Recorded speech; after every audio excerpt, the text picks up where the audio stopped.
Ini benar-benar rekayasa yang sempurna untuk melenggangkan dinasti politik, sekaligus beternak dinasti yang loyal di desa-desa. Jokowi sukses melahirkan raja-raja baru yang akan menjadi bumerang dan pisau bermata dua.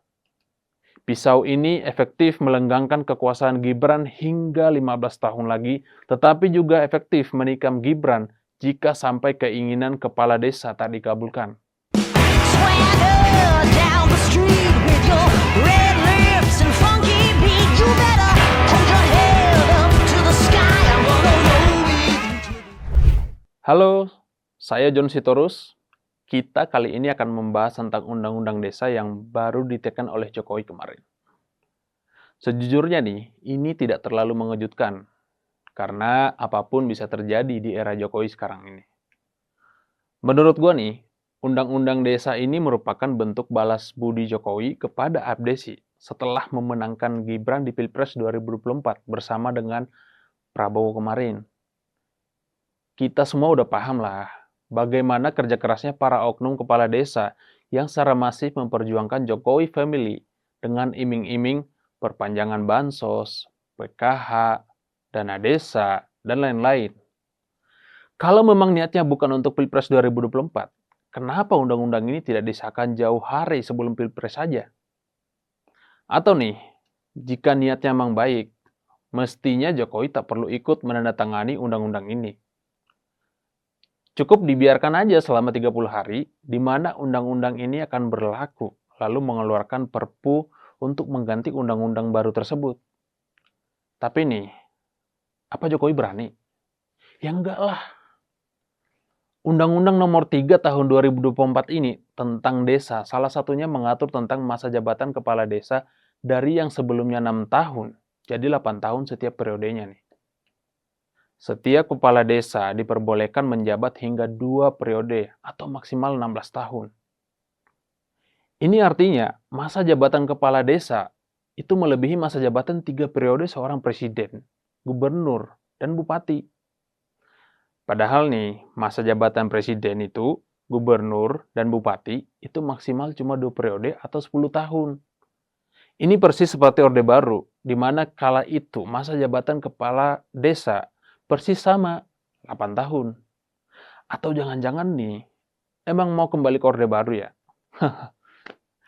Lalu ada lagi yang menarik nih. Undang-undang yang baru ini ternyata memberi tunjangan pensiun, tunjangan anak, tunjangan BPJS, dan tunjangan lain-lainnya yang dianggap sah. Soal nilai tunjangannya nanti akan diatur lewat peraturan pemerintah dan turunannya. Hal menggelitik yang tak banyak diperhatikan oleh orang-orang saat ini adalah setiap calon tunggal kepala desa bisa langsung menang tanpa pemilihan. Ini benar-benar di luar akal sehat sih. Ini semakin menimbulkan konspirasi. Undang-undang ini dibuat untuk siapa? Berkali-kali saya mencoba menerima dengan akal sehat saya. Apa iya ini untuk tujuan negara atau tujuan penguasa? Saya kok sama sekali nggak yakin ya kalau ini tujuannya untuk kemajuan desa. Undang-undang ini bisa jadi bumerang bagi bangsa ini ke depannya. Dengan masa jabatan selama itu, potensi korupsi akan semakin subur.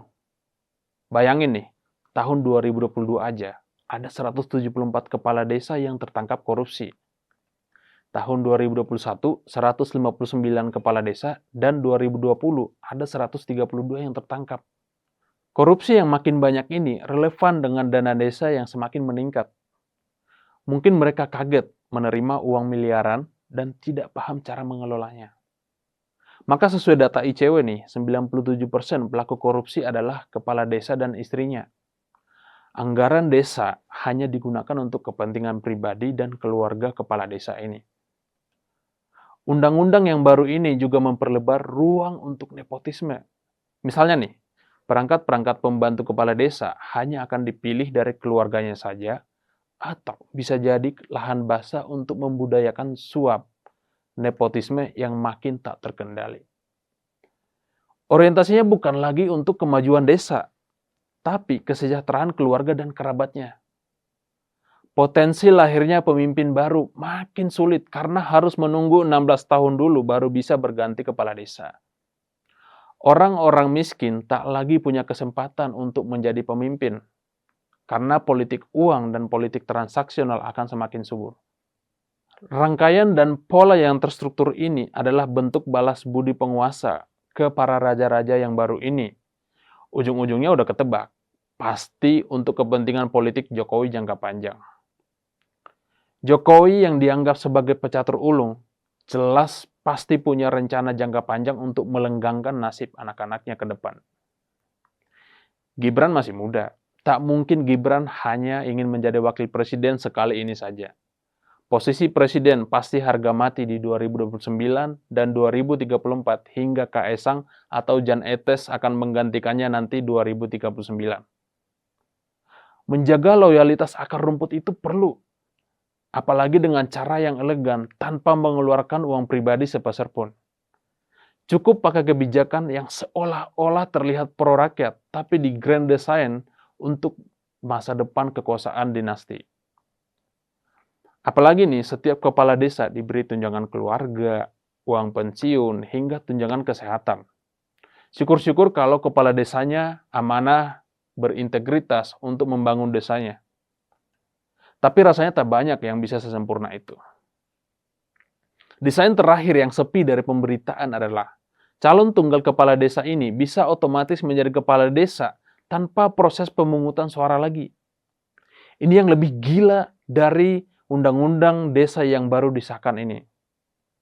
Bahkan nih, calon tunggal gubernur atau bupati atau wali kota itu kalah istimewanya karena harus tetap dipilih untuk melawan kota kosong.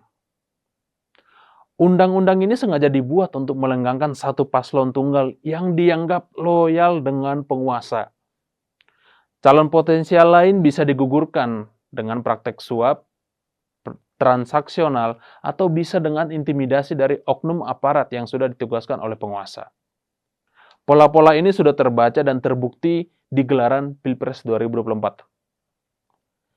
Ini benar-benar rekayasa yang sempurna untuk melenggangkan dinasti politik, sekaligus beternak dinasti yang loyal di desa-desa. Jokowi sukses melahirkan raja-raja baru yang akan menjadi bumerang dan pisau bermata dua. Pisau ini efektif melenggangkan kekuasaan Gibran hingga 15 tahun lagi, tetapi juga efektif menikam Gibran jika sampai keinginan kepala desa tak dikabulkan. Jokowi hanya sedang membalas jasa-jasa kepala desa yang telah memenangkan anaknya di Pilpres 2024. Sekarang, giliran kepala desa yang disejahterakan oleh Jokowi. Bagai simbiosis mutualisme, Jokowi nggak salah. Kita yang salah. Kita yang telah melahirkan monster perusak demokrasi negeri ini. Saya John Sitorus, Insight.